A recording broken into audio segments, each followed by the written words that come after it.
Hey guys, मैं हूं आपके साथ सचिन मेवाड़ और हम पढ़ रहे हैं हिस्ट्री ऑफ राजस्थान। आज जो आपका लेक्चर होगा वो होगा राणा मोकल के बारे में और राणा मोकल से आगे कुंभा के बारे में। इससे पहले मैं जो पुराने वीडियो हैं यानी कि जो पहले की जो वीडियो हैं उनमें राणा लाखा तक हमने करा दिया था और उसमें जो मेवाड़ वंश चल रहा है आज हम उसको इस वीडियो में आगे बढ़ाएंगे। इस वीडियो को मैं शुरू करूं उससे पहले मैं आपको बताऊं कि इस बिल्डिंग के बाहर थोड़ा काम चल रहा है, तो हो सकता है आपको साउंड आए तो उसको इग्नोर करना है। और दूसरा जो आपको इग्नोर करना है वो इग्नोर करना है, एक तो साउंड इग्नोर करना है और एक आप सोच सकते हो कि मैंने पहन रखा है ये उल्टा हो सकता है सीधा हो सकता है, इसको भी इग्नोर करना है ना। चलिए तो हम शुरू करते हैं, किसको शुरू करते हैं, महाराणा मोकल। ठीक है, महाराणा मोकल जो है इनका जो शासनकाल है वो 1421 से लेके और 33 तक रहता है। 1433 से लेके और 1421 से लेके 1433 तक इनका शासनकाल रहता है। मैंने आपको बता दिया था कि जो मारवाड़ के शासक थे चूड़ा, उनका जो पुत्र था रणमल और उसकी जो बेटी थी हंसाबाई, रणमल की बहन थी हंसाबाई, उनके मध्य विवाह होता है, यानी राणा लाखा और हंसाबाई के मध्य विवाह होता है। वो इस शर्त पर विवाह होता है कि जो हंसाबाई से उत्पन्न संतान होगी वो क्या बनेगी, मेवाड़ की शासक बनेगी। तो मेवाड़ की शासक उनकी संतान महाराणा मोकल जो होता है वो क्या बन जाता है, शासक बन जाता है। कब बन जाता है, 1421 से 33 में ये क्या बन जाता है, शासक बन जाता है। अब देखिए महाराणा मोकल जो होता है वो 1421 से 33 में शासक बन जाता है। तो इनकी जो माता होती है, इनकी जो माता होती है उसका नाम क्या होता है, उसका नाम होता है हंसाबाई। ठीक है, और इनके जो पिताजी थे, इनके जो पिता थे उनका नाम क्या था, उनका नाम था राणा लाखा। ठीक है, इनकी जो माताजी होती हैं उनका नाम क्या था, उनका नाम होता है हंसाबाई। और इनके जो पिताजी थे, इनके पिताजी का नाम होता है राणा लाखा। अब इनके पिताजी का नाम राणा लाखा था और इनकी जो पत्नी होती है, इनकी जो पत्नी होती है उनका नाम क्या था, उनका नाम था सौभाग्य देवी। इनकी जो पत्नी होती है उस पत्नी का नाम क्या था, उस पत्नी का नाम होता है सौभाग्य देवी। अब देखिए इनके द्वारा जो जब इनकी शासन सत्ता इनके हाथ में आ जाती है तो इनके द्वारा त्रिभुवन मंदिर जो है, किसका नाम है, त्रिभुवन नारायण मंदिर, नारायण मंदिर। इसको किस नाम से और जाना जाता है, इसको भोज मंदिर के नाम से भी जाना जाता है। किस नाम से जाना जाता है, इसको भोज मंदिर के नाम से भी जाना जाता है। इसका जो निर्माण है वो परमार शासक के द्वारा करवाया गया था। इसका ये क्या कराते हैं, पुनर्निर्माण कराते हैं। तो भोज मंदिर का पुनर्निर्माण कराया। अब ये इसका पुनर्निर्माण करवाते हैं, इसलिए इस मंदिर को और किस नाम से जाना गया, इस मंदिर को सोमेश्वर। ठीक है,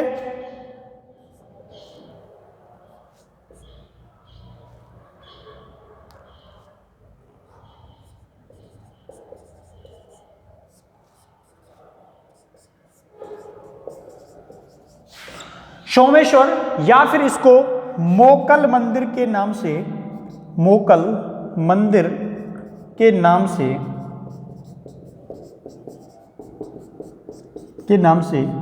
जाना गया। किस नाम से जाना जाता है, इसको मोकल मंदिर के नाम से जाना जाता है और इसको सोमेश्वर मंदिर के नाम से जाना जाता है। इस त्रिभुवन नारायण का जो मंदिर था इसका निर्माण या फिर इसको भोज मंदिर भी कहते हैं, इसका इनके द्वारा क्या कराया गया था, पुनर्निर्माण करवाया गया था। ठीक है, इसका जो वास्तविक निर्माण कराया था वो परिमार शासक के द्वारा करवाया गया था। अब इनके दरबार में कुछ महान विद्वान थे, इनके दरबार में कुछ महान विद्वान थे। उन महान विद्वानों के क्या क्या नाम थे, तो यहां आप लिख लिए। इनके दरबार में जो दरबारी विद्वान थे, इनके दरबार में जो दरबारी विद्वान थे उनमें नाम आता है, उनमें जो नाम आता है वो आता है योगेश्वर भट्ट का। किसका नाम आता है? वो आता है योगेश्वर भट्ट का। इनके दरबार में एक और विद्वान था जिसका नाम क्या था? जिसका नाम था विष्णु भट्ट। क्या नाम था? इसका नाम था विष्णु भट्ट। ठीक है, तो आप ध्यान रखोगे ना, इनके दरबार में, इनकी दरबारी जो विद्वान थे, इनके यहाँ पर जो विद्वान थे उनमें एक नाम आता है योगेश्वर भट्ट का और एक जो नाम आता है वो आता है विष्णु भट्ट का। दोनों के दोनों आपको नाम याद रखने हैं, बार बार बोलना है, योगेश्वर भट्ट और विष्णु भट्ट। इसके क्या थे? दरबारी विद्वान थे। ठीक है, इसके अलावा इसके दरबार के जो प्रमुख शिल्पी थे, इसके दरबार के जो प्रमुख शिल्पी थे, उनके जो नाम होते हैं, उनके नाम होते हैं फन्ना, पन्ना और मन्ना। ठीक है, फन्ना, पन्ना और मन्ना। ठीक है, तो ये फन्ना, पन्ना और मन्ना जो होते हैं, इसके दरबार के सबसे प्रमुख शिल्पियों में इनकी क्या की जाती है? गिनती की जाती है। कौन कौन होते हैं? फन्ना, पन्ना, मन्ना, या फिर इनको इन्हीं नामों से जाना जाता है, फन्ना, पन्ना और मन्ना। आप लोग इसका स्क्रीनशॉट लेना चाहो तो ले सकते हो, या फिर आप इसे लिख सकते हो। देखिए, एक बार वापस से रिवाइज करा देते हैं। महाराणा मुगल जो होता है, इसका जो शासनकाल रहा वो 1421 से लेके और 1433 के मध्य रहता है। इनकी जो माता होती हैं उनका नाम हंसाबाई होता है। इनके जो पिताजी होते हैं उनका नाम राणा लाखा होता है और इनकी जो पत्नी होती हैं उनका नाम सौभाग्य देवी होता है, जो कि कुंभा की क्या थी? माता थी। अब इनके द्वारा त्रिभुवन नारायण मंदिर, कौन सा मंदिर? त्रिभुवन नारायण मंदिर। इस मंदिर को भोज मंदिर का नाम भी दिया जाता है। ठीक है, इन्होंने सोमेश्वर मंदिर, मोकल मंदिर के नाम से इसको क्या किया गया? जाना गया। इसके अलावा इनके जो दरबारी विद्वान थे, उन दरबारी विद्वानों का नाम था योगेश्वर भट्ट और विष्णु भट्ट। क्या नाम था? योगेश्वर भट्ट और विष्णु भट्ट। प्रमुख जो शिल्पी थे इनके फन्ना, पन्ना और मन्ना। ठीक है, चलिए अब इसको मिटाते हैं और आगे चलते हैं। अब देखिए, इनके अभियानों के बारे में बात करें, इनके प्रमुख जो अभियान हुए उनके बारे में हम बात करते हैं। इनके प्रमुख अभियानों के बारे में बात करते हैं। अब देखो, इनका जो प्रमुख अभियान था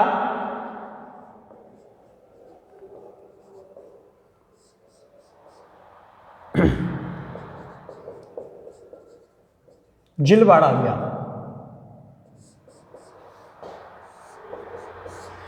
जिलवाड़ा अभियान। अब देखिए, इन्होंने मेवाड़ से, कहां से? मेवाड़ से आक्रमण करने का ये प्लान इन्होंने बनाया था। गुजरात के क्षेत्रों के कुछ हिस्सों पर ये विजय अभियान पर गए हुए थे। उसी जगह पर, इसी विजय अभियान के दौरान मेवाड़ से जब ये जाते हैं तो एक जगह पड़ती है और उस जगह का नाम क्या है? जिलवाड़ा है। इस जिलवाड़ा नामक स्थान पर ही 1433 में, कब?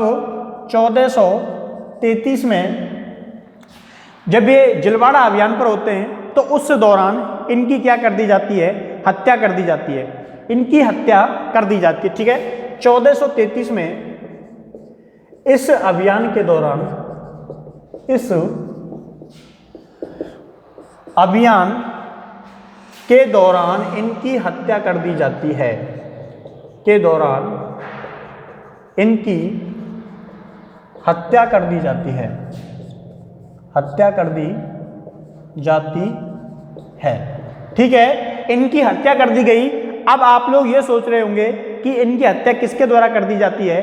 तो इनकी जो हत्या है वो चाचा और मेरा के द्वारा, चाचा मेरा के द्वारा की गई। इस हत्या में एक व्यक्ति जिसने इनको सपोर्ट किया था उसका नाम क्या था? तो उसका नाम भी लिख लीजिए। इस हत्या में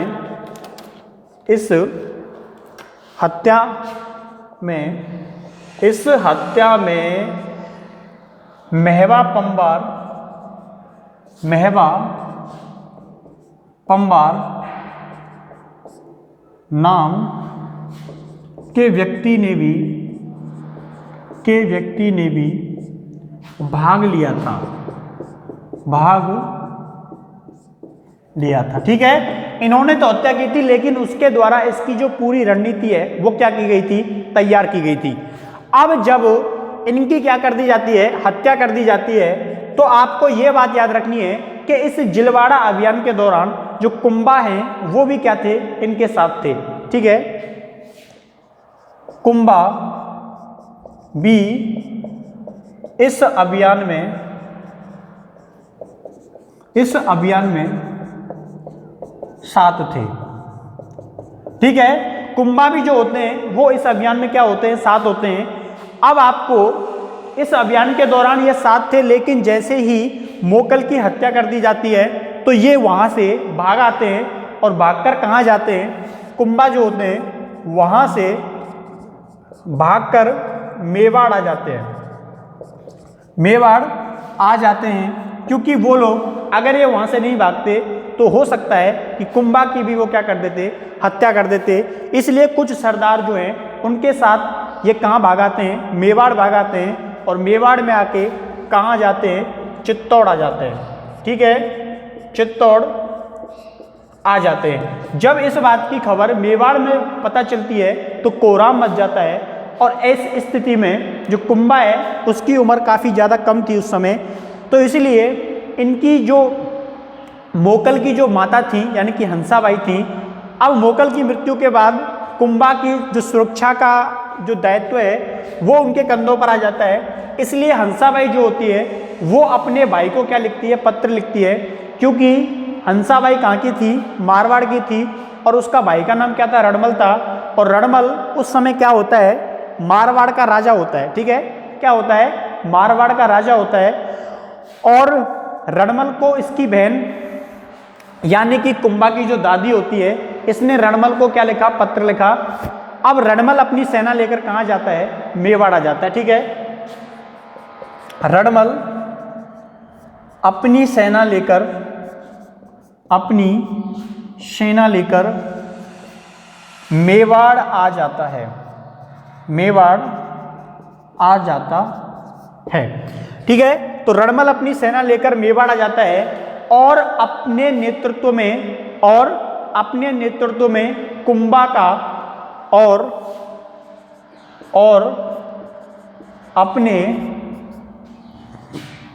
अपने नेतृत्व में कुंभा का राज्याभिषेक करवा देता है। कुंभा का राज्याभिषेक करवा देता है।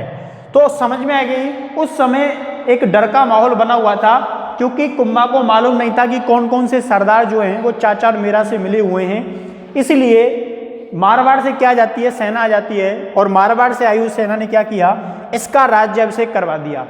उसके बाद रणमल ने क्या किया, उसके बाद रणमल ने जिस चाचा और मीरा ने हत्या की थी मोगल की, तो जो मोकल की हत्या की जाती है, तो उस मोकल की हत्या का बदला लेने के लिए जो रणमल होता है, कौन होता है, रणमल ने चाचा और मीरा की हत्या करवा दी। ठीक है, चाचा और मीरा की हत्या करवा दी थी। किसकी हत्या करवा दी, चाचा और मीरा की हत्या करवा दी। तो याद रखोगे ना कि रणमल के द्वारा चाचा और मीरा की हत्या करवा दी जाती है, जिन्होंने किसकी हत्या की थी, मोकल की हत्या की थी। क्लियर। अब इसकी हत्या के साथ ही जो रणमल होता है वो मारवाड़ का कार्यभार जो है वो किसको सौंप देता है, अपने बेटे को सौंप देता है, यानी कि राव जोधा को सौंप देता है, और स्वयं मारवाड़ की स्थान पर मेवाड़ को अपना ठिकाना बना लेता है, और मेवाड़ के शासन का क्या करने लगता है, संचालन करने लगता है। यानी कि आप लोग ये समझ सकते हो कि इसका कर्ता धर्ता बन जाता है। ठीक है। अब इसके बाद आपको यह समझना है कि जो अगला शासक बनेगा कौन बनेगा, कुंभा बनेगा, ठीक है। अगला जो शासक बनेगा कौन बनेगा, कुंभा बनेगा। अब आपको एक नए शासक को पढ़ना है, यानी कि राणा कुंभा के बारे में पढ़ना है। राणा कुंभा के बारे में आपको पढ़ना है। राणा कुंभा 1433 से लेके और 1468 तक शासन में रहता है, सत्ता में रहता है। 1433 से लेके और 1468 तक। अब देखिए राणा कुंभा जो है, इनके जो पिता थे इनका नाम क्या था, इनका नाम था मोकल। राणा कुंभा जो है, इनकी जो माता है, इनकी माता का नाम क्या था, तो मैंने बताया था। मोकल की पत्नी का नाम क्या था, सौभाग्य देवी। अब इनके पिता मोकल होते हैं, इनकी माता सौभाग्य देवी होती है, और इनके जो हंसाबाई के जो भाई थे रणमल क्या बन जाते हैं, इनके संरक्षक बन जाते हैं, ठीक है। तो संरक्षक कौन बन गया, संरक्षक बन जाता है रणमल। क्योंकि कुंभा जो है वो काफी छोटे थे और उनके विरुद्ध में षड्यंत्रों का जो दौर है वो उस समय लगातार चल रहा था, इसलिए संरक्षक की भूमिका अदा करते हैं कौन, रणमल। अब जो रणमल है ये मारवाड़ के शासक थे। कहाँ के शासक थे, मारवाड़ के। लेकिन इन्होंने क्या किया, मारवाड़ के जो शासन का जो दायित्व है वो अपने बेटे किसको सौंप दिया, राव जोधा को सौंप दिया। और ये स्वयं कहाँ रह रहे थे, स्वयं रह रहे थे मेवाड़ में। इसीलिए मारवाड़ की जो शासन व्यवस्था है उसको कौन चला रहा था, राव जोधा चला रहा था। अब आगे क्या होता है ये देखिए, इनके द्वारा जो उपाधियां धारण की गई, इनके द्वारा जो उपाधियां धारण की जाती हैं, तो इनकी उपाधियों के संबंध में जो जानकारी उल्लेखित है, यानी कि कहाँ से जानकारी मिलती है, तो वो आपको मिलती है कुंभलगढ़ प्रशस्ति से। कहाँ से मिलती है, कुंभल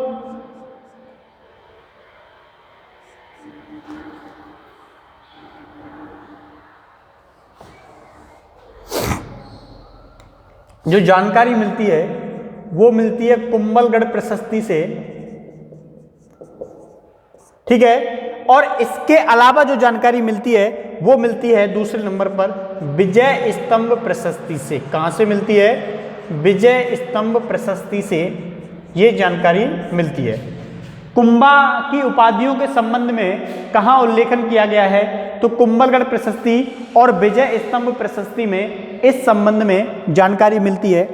अब इनकी सबसे महत्वपूर्ण जो उपाधियां हैं वो यहाँ पे आपको लिखा रहा हूं मैं। इन्होंने बहुत सारी उपाधियां जो हैं वो धारण की थी, लेकिन उनमें से कुछ इंपॉर्टेंट उपाधियां हैं वो मैं आपको बता रहा हूं, तो एक एक करके आपको लिखनी है। इनकी उपाधियों में आती है अभिनव भट्टाचार्य।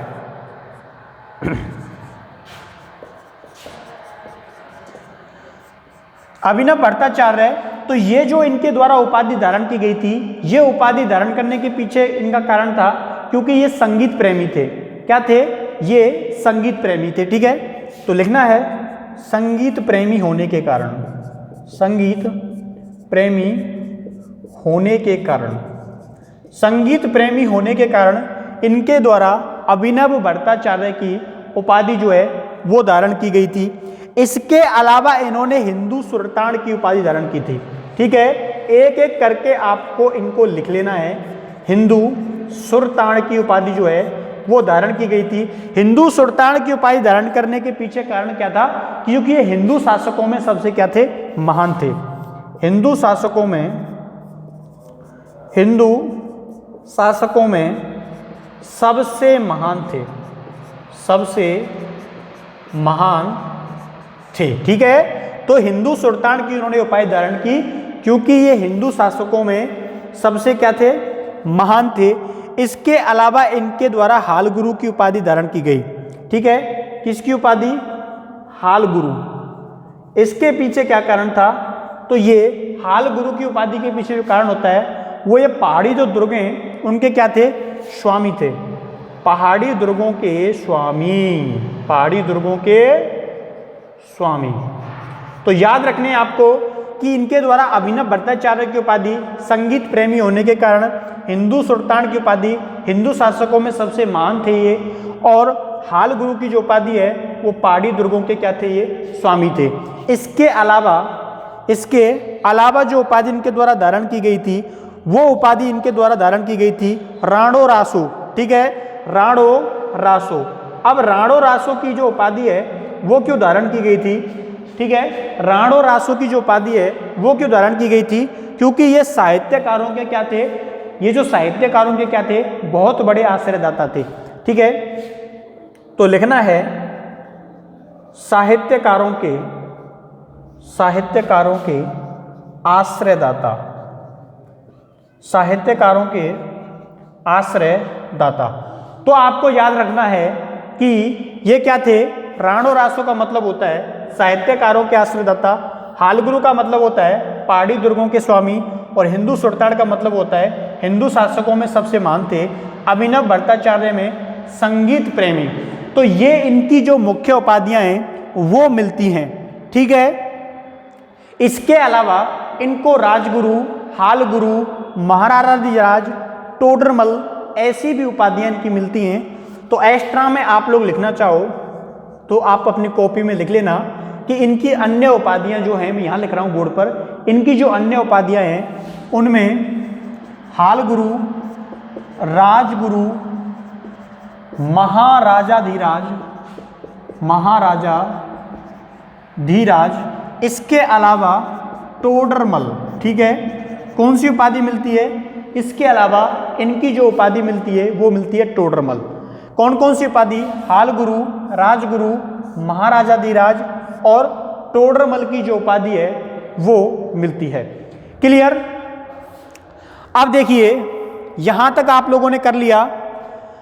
अब यहां आप इसका स्क्रीनशॉट लेना चाहो तो ले सकते हो, उसके बाद हम इसको मिटाएंगे। तो फटाक से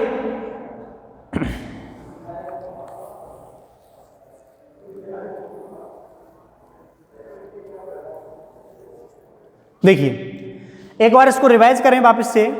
तो राणा कुंभा जो है वो 1433 से 68 तक शासन करते हैं। इनके जो पिताजी थे उनका नाम होता है मोकल, इनकी जो माता हैं वो हैं सौभाग्य देवी, इनके जो संरक्षक थे वो होते हैं रडमल, यानी कि मारवाड़ के शासक थे ये। और इन्होंने जो मारवाड़ की सत्ता है वो किसको सौंप दी थी? राव जोधा को सौंप दी थी। और स्वयं कहाँ गए थे?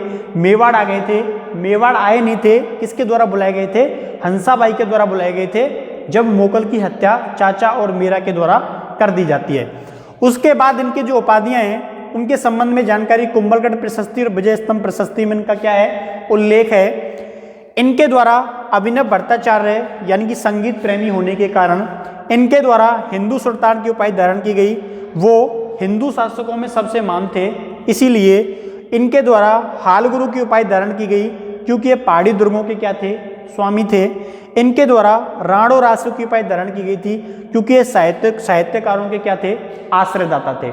ठीक है, एक्स्ट्रा कुछ और उपाधियां इनके द्वारा धारण की गई थी, जिनके नाम हालगुरु, राजगुरु, महाराजाधिराज और टोडरमल जैसी उपाधियां जो हैं वो इनके द्वारा क्या की जाती हैं? धारण की जाती हैं। तो आप लोगों को इतनी उपाधियों में से कुछ उपाधियां जो हैं वो जरूर याद रखनी है। ठीक है, तो चलिए थोड़ा आगे चलते हैं और आगे समझते हैं कि कुंभा के समय में कुछ मेवाड़ में क्या होता है?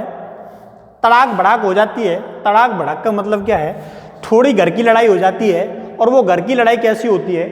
देखिए, जो रणमल है, रणमल क्या करता है? मेवाड़ का कर्ता धर्ता बन जाता है। और वो क्या करता है? जो मेवाड़ की जो शासन व्यवस्था है उसको अपने हिसाब से मेंटेन करने का प्रयास करता है, उसको अपने हिसाब से नियंत्रण करने का प्रयास करता है। इससे क्या होता है? वहां के जो सरदार हैं वो क्या हो जाते हैं? नाराज हो जाते हैं। ठीक है, तो उसके द्वारा क्या किया गया? उसके द्वारा यानी कि राव रणमल, ठीक है, तो राव रणमल के द्वारा क्या किया गया? राव रणमल के द्वारा सिसोदिया सरदारों को पदों से हटा दिया गया। राव रणमल के द्वारा सिसोदिया सरदारों को पद से हटा दिया गया। ठीक है, और उनके स्थान पर राठौड़ सरदारों को नियुक्त किया गया। क्या किया गया? नियुक्त किया गया। क्लियर? किसको नियुक्त किया गया? राठौड़ सरदारों को नियुक्त किया गया। इससे क्या हुआ? जो सिसोदिया सरदार थे उनके मन में इनके प्रति असंतोष की जो भावना है वो क्या हो जाती है? उत्पन्न हो जाती है। उसके बाद इन्होंने एक प्रमुख सरदार यानी कि राघव देव कौन थे? मैंने आपको बताया था जब राणा लाखा पढ़ा रहे थे कि जो राणा लाखा होता है उनके क्या थे? ये पुत्र थे। ठीक है, तो राघव देव की हत्या करवा दी जाती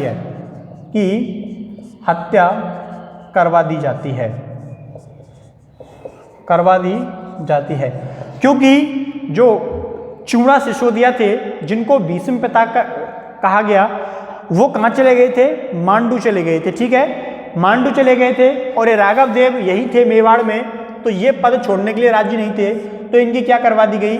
हत्या करवा दी गई। और जब इनकी हत्या करवा दी जाती है तो जो चूड़ा सिसोदिया थे वो कहाँ थे? मांडू मालवा थे। तो जो सरदार हैं ये उनको बुलाकर लाते हैं कि चलिए मेवाड़ में क्या हो रहा है, जो रणमल है वो आवश्यकता से अधिक मामलों में क्या कर रहा है? दखल कर रहा है। तब चूड़ा मांडू से मेवाड़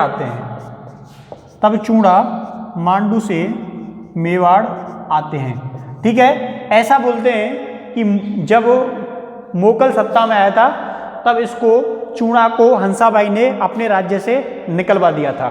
ठीक है, तो चूड़ा मांडू से मेवाड़ आते हैं और कुंभा को समझाते हैं।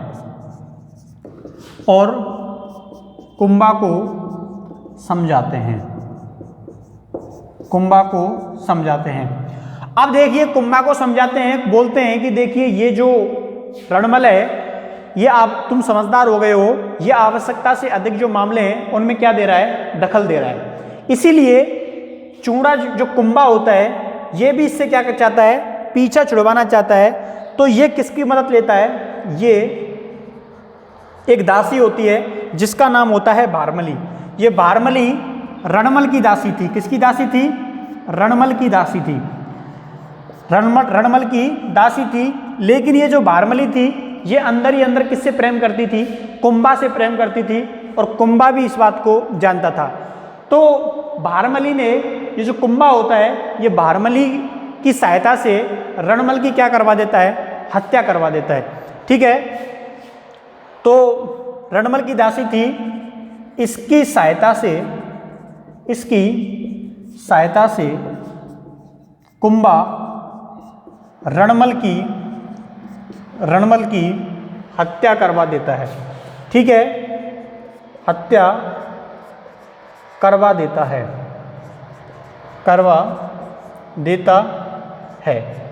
अब इसकी जो हत्या है वो चित्तौड़ दुर्ग के अंदर रणमल की हत्या जो है वो करवा दी जाती है। और रणमल की हत्या के साथ ही जो उस समय जो राव जोधा है वो भी कहाँ था? चित्तौड़ के दुर्ग में मौजूद था। ठीक है, तो इसकी जो हत्या है वो 1436 में कर दी गई। और ये लोग जो है वो राव जोधा की भी क्या करना चाहते थे? हत्या करना चाहते थे। तो जो राठौड़ सरदार जो नियुक्त किए थे, किसने? रणमल ने, तो उन्होंने इसकी सूचना किसको दे दी? जोधा को दे दी। किसको दे दी? जोधा को दे दी। और ऐसा बताते हैं कि उन्होंने, जो राठौड़ सरदार थे, इन्होंने दुर्ग से बहुत तेज आवाज लगाई कि जोधा तू जो है इस दुर्ग से क्या कर जा? भाग जा। क्योंकि तेरी पिता की क्या हो चुकी है, हत्या हो चुकी है। तो राव जोधा होता है, राव जोधा दुर्ग से भाग जाता है, राव जोधा दुर्ग से भाग जाता है और भागकर कहाँ चला जाता है, भागकर मारवाड़ चला जाता है। ठीक है, भागकर कहाँ चला जाता है, भागकर मारवाड़ चला जाता है। और जब ये मारवाड़ पहुंच गया तो इसका पीछा करते कौन पहुंच गया, चूड़ा पहुंच जाता है। कौन पहुंच जाता है, चूड़ा पहुंच जाता है। चूड़ा मेवाड़ की सेना के साथ पहुंच गया, मेवाड़ की सेना के साथ पहुंच गया। और जब मेवाड़ की सेना के साथ ये पहुंच जाता है, मेवाड़ की सेना के साथ पहुंच जाता है, तो जो जोधा है वो मंडौर ना जाकर एक गांव पड़ता है काहुनी, तो उस काहुनी गांव में छिप जाता है। ठीक है, जोधा एक काहुनी गांव, देखो जैसे ये क्या है, मेवाड़ है और ये क्या है, मारवाड़ है। तो मेवाड़ से वो भाग के आया, उसको आना तो था मंडौर में, लेकिन वो मंडौर नहीं आया और मंडौर से यहाँ एक जगह पड़ती है और उस जगह का नाम है काहुनी गांव। ये काहुनी गांव में क्या करता है, छिप जाता है। तो जोधा एक काहुनी गांव में छिप जाता है। ठीक है, काहुनी गांव में छिप जाता है। चूड़ा इसको काफी ढूंढता है मारवाड़ में, लेकिन नहीं मिलता। चूड़ा जो है वो किस पर अधिकार कर लेता है, चूड़ा जो है वो मंडौर पर अधिकार कर लेता है। ठीक है, मंडौर पर अधिकार कर लेता है। चूड़ा के द्वारा मंडौर पर क्या कर लिया जाता है, अधिकार कर लिया जाता है। और जब चूड़ा को ये नहीं मिलता तो चूड़ा वापस लौट आता है कहाँ, मेवाड़। और जो मंडौर है ये आहाला हिंगोला को सौंप देता है। इसका एक सरदार था आहाला हिंगोला। इस आहाला हिंगोला को ये जो है मंडौर क्या करता है, सौंप देता है। और इसको सौंपने के बाद स्वयं कहाँ लौटाता है, स्वयं जो है वो मेवाड़ को लौटाता है। बाद में राव जोधा जो होता है इस आहाला हिंगोला को परास्त करके किस पर अधिकार कर लेता है, मंडौर पर वापस अधिकार कर लेता है, वापस अधिकार कर लेता है। अब इन दोनों के मध्य में भारी भरकम संघर्ष जो है वो तेज हो जाता है। दोनों एक दूसरे के ऊपर क्या करने लग जाते हैं, आक्रमण करने लग जाते हैं। कभी मारवाड़ आक्रमण करता है तो कभी मेवाड़ आक्रमण करता है, कभी मारवाड़ करता है तो कभी मेवाड़ करता है। ऐसे करके इन दोनों के मध्य जो संघर्ष है वो क्या है, चलता रहा और संघर्ष लंबे समय तक चलता रहा। ठीक है, तो आप इसको उतारिए, उसके बाद आगे बढ़ते हैं।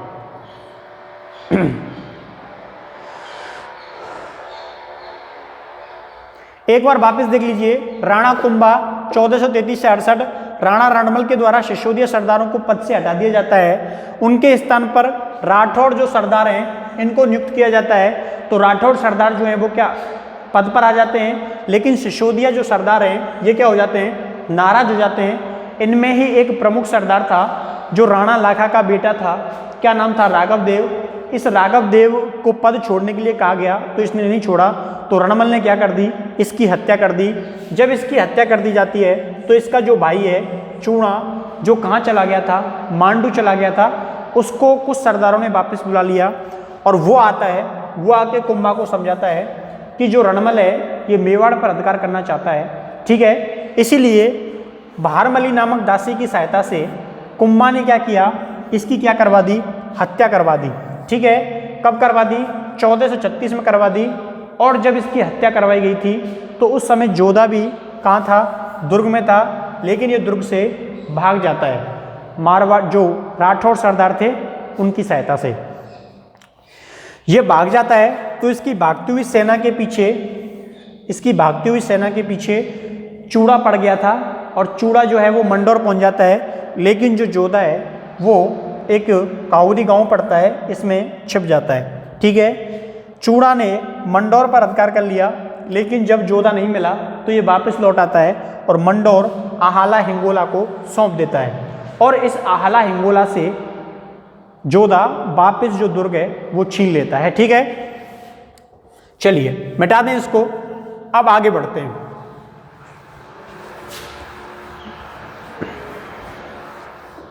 अब क्या है, मारवाड़ और मेवाड़ के बीच में धुआंधार लड़ाई होने लगी, एक दूसरे के ऊपर आक्रमण करने लगे, जिसको जब मौका मिलता वो तभी आक्रमण कर दिया करता था। ठीक है, अब इसकी समस्या का समाधान करने के लिए जो हंसाबाई है ये क्या आती है, बीच में आती है। हंसाबाई जो है ये बीच में आती है और हंसाबाई इन दोनों के मध्य क्या करवा देती है, संधि करवा देती है, यानी कि मारवाड़ और मेवाड़ के बीच में संधि करवा देती है। और ये जो मारवाड़ मेवाड़ की संधि है ये किस नाम से प्रसिद्ध है, ये आवल बावल की संधि के नाम से प्रसिद्ध है। ठीक है, तो मेवाड़ एवं मारवाड़, मेवाड़ एवं मारवाड़ के मध्य संधि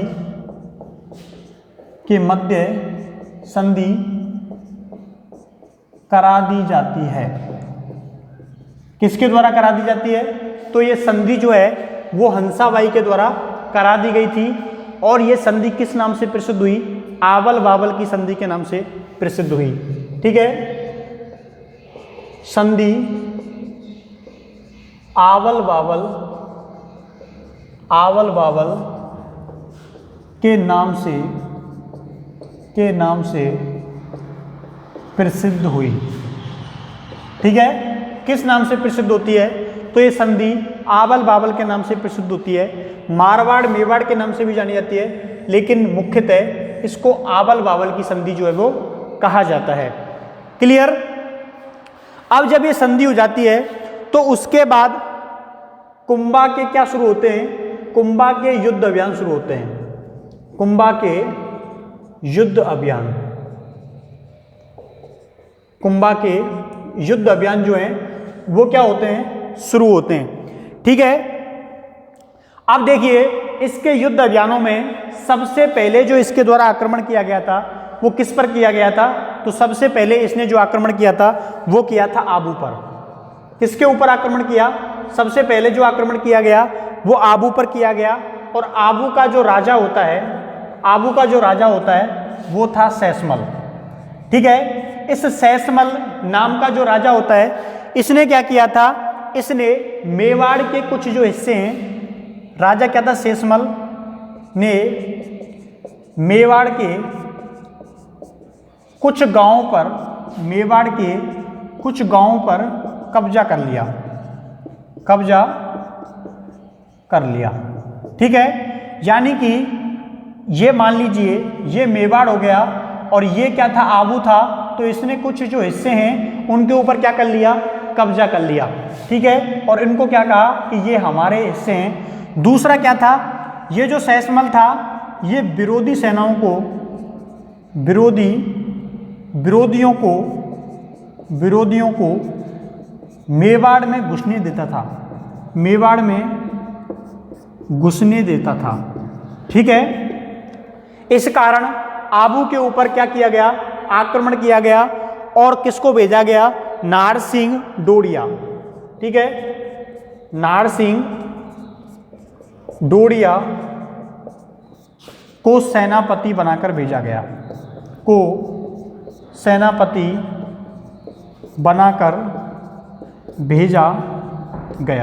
किसको सेनापति बनाकर भेजा जाता है, तो नारसिंह डोडिया को सेनापति बनाकर भेजा गया।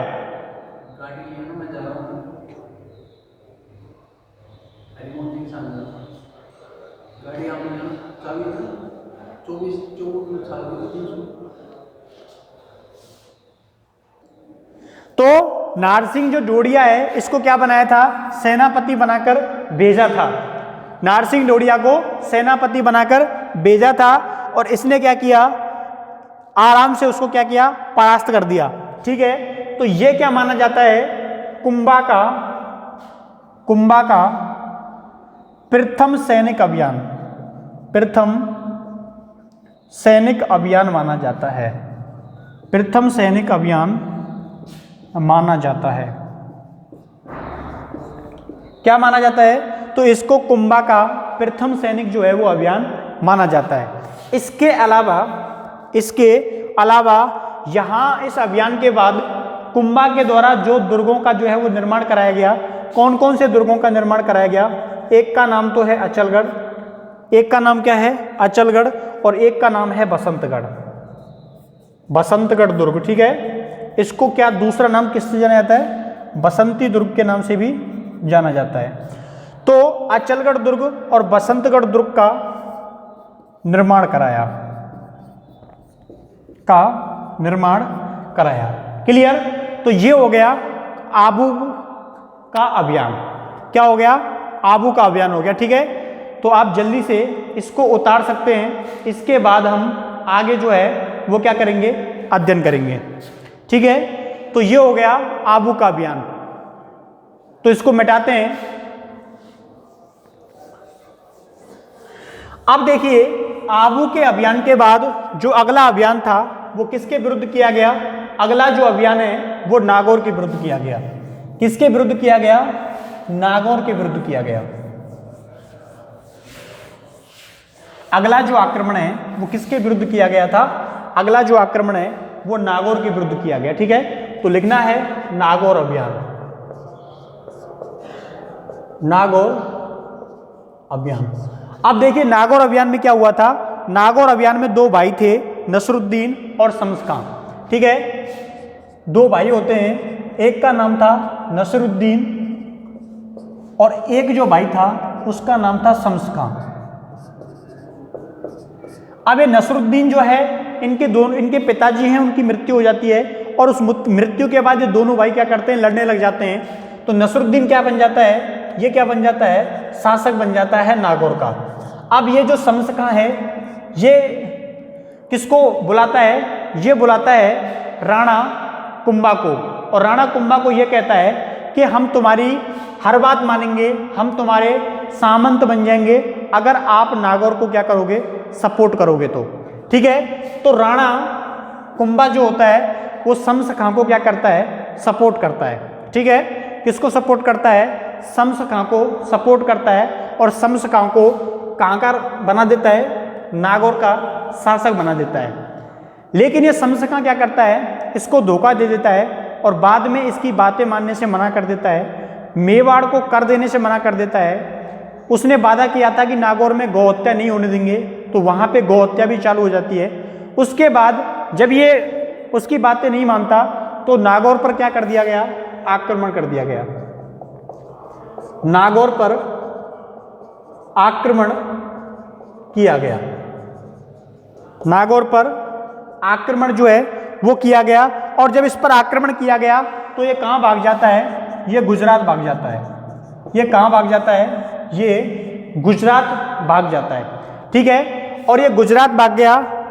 उसके बाद गुजरात पर क्या किया गया? आक्रमण। तो डालना है गुजरात अभियान। अब देखिए गुजरात का जो शासक होता है वो होता है कुतुबुद्दीन। कौन होता है? कुतुबुद्दीन खां होता है। और कुतुबुद्दीन खां और ये जो कौन? शम्स खां था, ये दोनों मिल जाते हैं। शम्स खां और ये जो कुतुबुद्दीन खां हैं ये दोनों मिल जाते हैं, और ये दोनों मिलकर क्या करते हैं? मेवाड़ के ऊपर आक्रमण कर देते हैं। किसके ऊपर आक्रमण कर देते हैं? मेवाड़ के ऊपर क्या कर देते हैं? आक्रमण कर देते हैं। मेवाड़ के ऊपर आक्रमण कर देते हैं, ठीक है। आक्रमण कर देते हैं। जब ये दोनों मेवाड़ के ऊपर आक्रमण कर देते हैं तो इन दोनों की जो संयुक्त सेना होती है इसकी क्या होती है? हार होती है। इनकी जो संयुक्त सेना होती है क्या होती है? हार होती है। और ये जो युद्ध हुआ था, इस युद्ध में जो शम्स खां होता है इसकी क्या कर दी जाती है? हत्या कर दी जाती है। और ये जो कुतुबुद्दीन खां था, कौन था? ये जो कुतुबुद्दीन खां था ये भागकर गुजरात चला जाता है। कहाँ चला जाता है? ये भागकर गुजरात चला जाता है, ठीक है। गुजरात चला जाता है। समझ में आई? कुतुबुद्दीन खां भागकर कहाँ चला जाता है? वापस गुजरात चला जाता है, और फिर जिंदगी में कभी भी मेवाड़ की तरफ नहीं आता। तो ये आक्रमण होता है। इसके अलावा जिसका जो अंतिम आक्रमण हुआ था वो होता है मांडू के खिलाफ। किसके खिलाफ होता है? मांडू के खिलाफ होता है। मांडू के खिलाफ युद्ध आक्रमण हुआ। मांडू का शासक था, क्या नाम था उसका? महमूद खिलजी।